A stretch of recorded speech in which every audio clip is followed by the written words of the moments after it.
محمد علی حاضر خدمت ہے۔ ہماری قوم کی سب سے بڑی خوبی یہ ہے کہ یہ تحقیق و تدقیق سے کوسوں دور ہے۔ ہوئے جستجو جیسا روگ اس نے کبھی پالا ہی نہیں۔ یہی وجہ ہے کہ ہم اپنے رہنماؤں سے بار بار دھوکے کھائے چلے جاتے ہیں، لیکن پھر بھی ہم پر کخ اثر نہیں ہوتا۔ ہمارا دین علم کا حال اس سے بھی بدتر یہ ہے کہ ہم نے دین کا ٹھیکہ علماء کو دے رکھا ہے اور خود ہم صرف نام نہاد مسلمان ہیں۔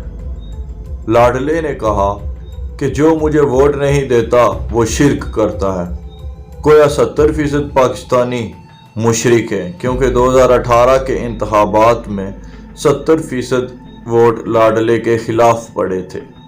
اب روز قیامت بارگاہ ربی ہی میں یہ فیصلہ ہوگا کہ کیا مشرک وہ ہے جو درگاہوں میں سجدہ ریز ہوتا ہے، یا وہ جو رب عرش العظیم کو لا شریک سمجھتا ہے۔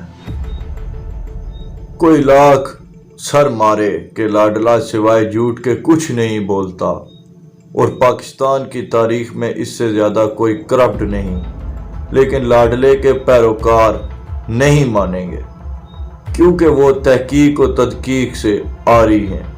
ان کے نزدیک وہی حرف آخر جو لاڈلے کے منہ سے نکلتا ہے۔ برطانوی اخبار فائنینشل ٹائمز کی رپورٹ میں ایسے ہوش ربا انکشافات ہیں کہ عقل دنگ رہ جاتی ہے۔ ابراج گروپ کے بانی عارف نقوی نے ووٹان کرکٹ کلب کے ذریعے T20 میچز کرا کر خیراتی فنڈز اکٹھے کیے۔ ان میچز کا چیف گیسٹ عمران خان تھا۔ ابراج کمپنی نے عمران خان کو $12 لاکھ کا چیک پیش کیا۔ اس کے علاوہ ایک غیر ملکی وزیر نے انہیں $20 لاکھ دیے۔ شنید ہے کہ $20 لاکھ اقتصادی راہداری پر کام رکوانے کے لیے دی گئی رقم تھی، اور عمران خان نے اپنے 3.5 سالہ دور حکومت میں اقتصادی راہداری میں کام رکوائے رکھا۔ یہی وجہ ہے کہ چین نے پاکستان کو اقتصادی راہداری کے لیے $25 ارب دینے کے بعد عمران خان کے دور حکومت میں باقی $20 ارب روک لیے۔ ہمارے آئین میں یہ درج ہے کہ کوئی سیاسی جماعت کسی غیر ملکی کمپنی یا حکومت سے فنڈز نہیں لے سکتی۔ یہی نہیں بلکہ یہاں تک پابندی ہے کہ سیاسی جماعت کسی غیر ملکی شہری سے بھی فنڈ نہیں لے سکتی۔ فائنینشل انٹرنیشنل کی رپورٹ میں مفصل درج ہے کہ عمران خان نے منی لانڈرنگ کے ذریعے کیسے رقوم اکٹھی کی۔ تحریک انصاف کے چیئرمین عمران خان کی طرف سے یہ رقوم ملنے کی تصدیق تو کی گئی، لیکن کہا گیا انہیں رقم کے ذرائع کا علم نہیں۔ یہ رقوم خیرات کے لیے جمع کی گئی اور PTI کو منتقل کر دی گئی، جس کا تمام تر record state bank of Pakistan میں موجود ہے۔ وزیر اعظم میاں شہباز شریف نے کہا، فائنینشل ٹائمز کی یہ تحقیقاتی رپورٹ عمران خان نیازی کے خلاف سنگین فرد جرم ہے، جس نے PTI کی فارن فنڈنگ، غیر قانونی بھاری رقوم کی ترسیل کے حقائق بے نقاب کر دیے ہیں۔ رپورٹ میں بیان کردہ ٹھوس حقائق چیخ چیخ کر بتا رہے ہیں کہ عمران نیازی جھوٹ، تضادات اور منافقت کا پیکر ہے۔ حیرت ہے کہ ایک شخص نہ صرف غیر ملکی کمپنیوں اور غیر ممالک سے رقوم حاصل کرتا ہے، بلکہ اسرائیل اور بھارت کے شہری بھی اسے فنڈز دیتے ہیں۔ اس کے باوجود بھی وہ دن دناتا پھرتا ہے اور کوئی اس کا کچھ نہیں بگاڑ سکتا۔ ممنوعہ فنڈنگ کیس 8 سال تک الیکشن کمیشن میں دھکے کھاتا رہا۔ خدا کر کے یہ کیس اپنے اختتام کو پہنچا تو فیصلہ روک لیا گیا۔ اب پتہ نہیں کس خوف کے پیش نظر یا کس شخص کے دباؤ پر یہ فیصلہ جاری نہیں کیا جا رہا۔ مریم نواز نے یہاں تک کہہ دیا کہ اگر جلد از جلد فیصلہ جاری نہ ہوا تو الیکشن کمیشن کے سامنے دھرنا دیا جائے گا۔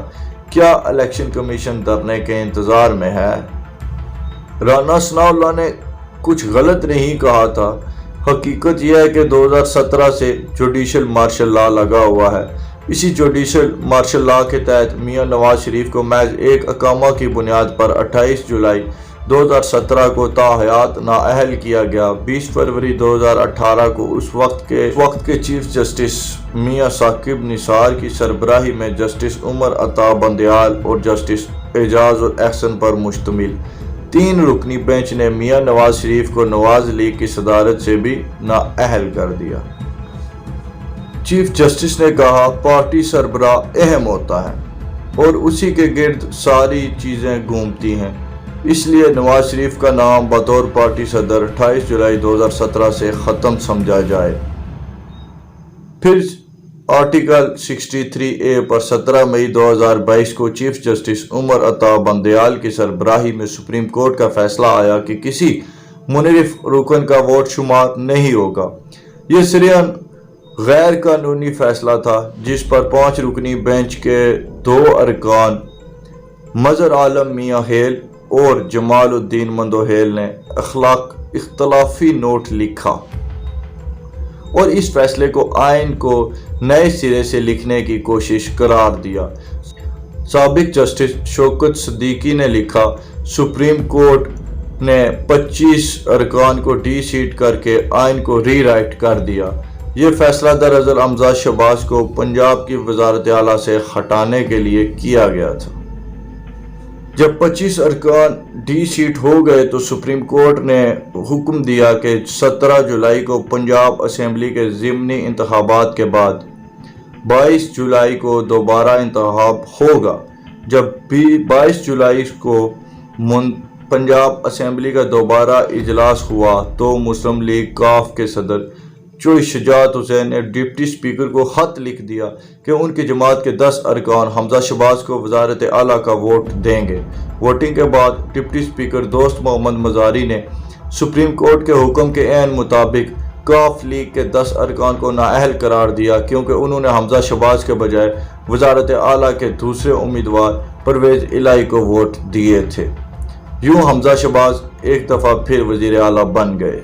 پھر چشم فلک نے دیکھا، اسی رات ایک دفعہ پھر عدالت کھلی اور چودھری پرویز الہی کی درخواست کو پذیرائی ملی۔ اگلے دن چیف جسٹس عمر عطا بندیال کی سربراہی میں چیف جسٹس اعجاز الاحسن اور جسٹس منیب اختر پر مشتمل بینچ نے حمزہ شہباز کو ٹرسٹی وزیر اعلیٰ بنا کر 26 جولائی تک معاملہ مؤخر کر دیا، حالانکہ ٹرسٹی وزیر اعلیٰ کی آئین میں کوئی گنجائش ہی نہیں۔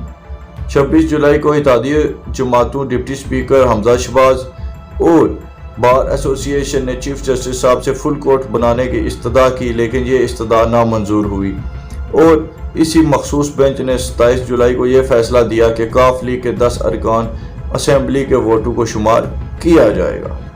اس لیے پرویز الہی کو وزیر اعلیٰ مقرر کیا جاتا ہے، جس سے رات 11:30 بجے تک گورنر پنجاب وزارت اعلیٰ کا حلف لیں اور اگر گورنر دستیاب نہ ہو تو صدر مملکت حلف لیں۔ حیرت ہے کہ عمران خان کے خط پر یہی کورٹ 25 ارکان اسمبلی کو منحرف قرار دیتا ہے، جبکہ چوئی شجاعت حسین کے خط پر 10 ارکان کو منحرف نہیں ٹھہرتے۔ دونوں ہی اپنی اپنی سیاسی جماعت کے سربراہ ہیں، بینچ وہی لیکن 2 مختلف اوقات میں ایک ہی کیس کے 2 مختلف فیصلے۔ اس بات کے ساتھ اختتام کروں گا، بدلتا ہے رنگ آسمان کیسے کیسے۔ ملتے ہیں اگلے ولاگ میں، تب تک اپنا بہت سارا خیال رکھیے گا۔ اللہ حافظ۔